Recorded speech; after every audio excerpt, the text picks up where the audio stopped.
क्या गोविंद सिंह डोटासरा को टक्कर दे पाएंगे मदन राठौड़ और भाजपा की मौजूदा सरकार और 6 सीटें अपने खाते में ला पाएगी? लेकिन गोविंद सिंह डोटासरा से उनका पाला पड़ेगा, क्योंकि गोविंद सिंह डोटासरा ने भाजपा की मिशन 25 को रोका है। राजस्थान में आने वाले समय में 5 सीटों पर उपचुनाव होने थे, लेकिन अब वो सीटें 5 से बढ़कर 6 हो गई है। 6 सीटों की बात इसलिए मैं कर रहा हूं कि हाल ही में राजस्थान के उदयपुर की सलुंबर सीट से भाजपा के विधायक अमृतलाल मीणा की हार्ट अटैक की वजह से मौत हो गई है, जिसकी वजह से राजस्थान में 5 से बढ़कर अब 6 सीटें हो गई है।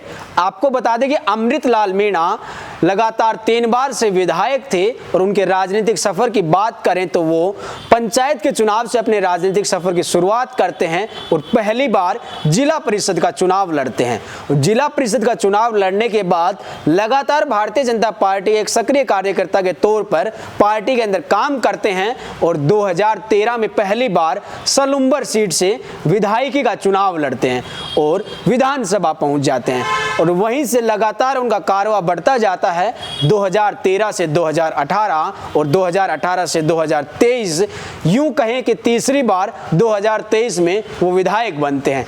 लेकिन होनी को कौन टाल सकता है? 2024 आते आते उनका हार्ट अटैक की वजह से निधन हो जाता है और वो सीट खाली हो जाती है। लेकिन अब राजस्थान के अंदर उनकी सीट को जोड़कर 6 सीटें खाली हो गई है। अब आने वाले समय में इन 6 सीटों पर उपचुनाव होने हैं, लेकिन आपको बता दें वो 6 सीटें कौन कौन सी है। सबसे पहले आती है सबसे ज़्यादा चर्चित रहने वाली राजस्थान की विधानसभा सीट खींवसर, जहां से राष्ट्रीय लोकतांत्रिक पार्टी के हनुमान बेनीवाल चुनाव लड़ते हैं। वो 4 बार वहां से विधायक रहे हैं और दूसरी बार अब नागौर से सांसद बनकर दिल्ली पहुंच गए हैं। वो सीट अब हनुमान बेनीवाल की खाली हो गई है और दूसरी सीट आती है झुंझुनू, जहां से ओला परिवार का गढ़ रहा है। वहां से बृजेंद्र ओला विधायक थे, अब वो दिल्ली पहुंच गए हैं झुंझुनू से सांसद बनकर। और वहीं पर तीसरी सीट आती है दौसा की, मुरारी लाल मीणा वहां से विधायक बने थे और अब वो सांसद बन गए। चौथी सीट आती है उनियारा की और 5वीं सीट जो सबसे युवा सांसद बने हैं राजस्थान से, राजकुमार रोत, जो कि बांसवाड़ा से हैं। उनकी 84 सीट से विधायकी थी, अब वो सीट खाली हो गई है। यूं कहें कि ये 5 सीटें कांग्रेस के या इंडिया गठबंधन के सांसद बनकर दिल्ली पहुंच गए हैं और ये सीटें खाली हो गई है। लेकिन अब 6ठी सीट वो है जो हाल ही में खाली हुई है, अमृतलाल मीणा की, जिनका हार्ट अटैक की वजह से निधन हो गया था। यूं कहें कि इन 6 सीटों पर राजस्थान के अंदर उपचुनाव होंगे। अब ये देखना दिलचस्प होगा कि राजस्थान के अंदर मौजूदा भाजपा की सरकार इन 6 सीटों पर अपना कब्जा काबिज कर पाती है या फिर कांग्रेस के प्रदेशाध्यक्ष गोविंद सिंह डोटासरा इन 6 सीटों को अपने खाते में डाल पाते हैं। क्योंकि हाल ही में भाजपा के नए नवेले प्रदेशाध्यक्ष बने मदन राठौड़ पर यह बड़ी जिम्मेदारी है कि आने वाले समय में मदन राठौड़ इन 6 सीटों को भाजपा के खाते में डालें और अपने आला कमान को खुश कर पाएं।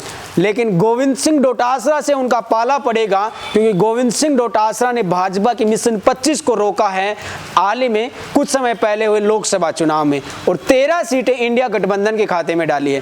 क्योंकि गोविंद सिंह डोटासरा का लोकसभा चुनाव में तेजल सुपर डुपर बहुत ज्यादा फेमस हुआ था।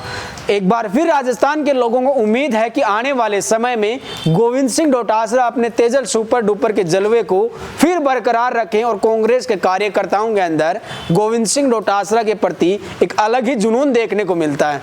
तो क्या गोविंद सिंह डोटासरा को टक्कर दे पाएंगे मदन राठौड़ और भाजपा की मौजूदा सरकार और 6 सीटें अपने खाते में ला पाएगी, या फिर गोविंद सिंह डोटासरा दिल्ली में बैठे आला कमान को राजस्थान की झोली से फिर 6 सीटें दे देंगे? यह तो आने वाले समय में पता चलेगा।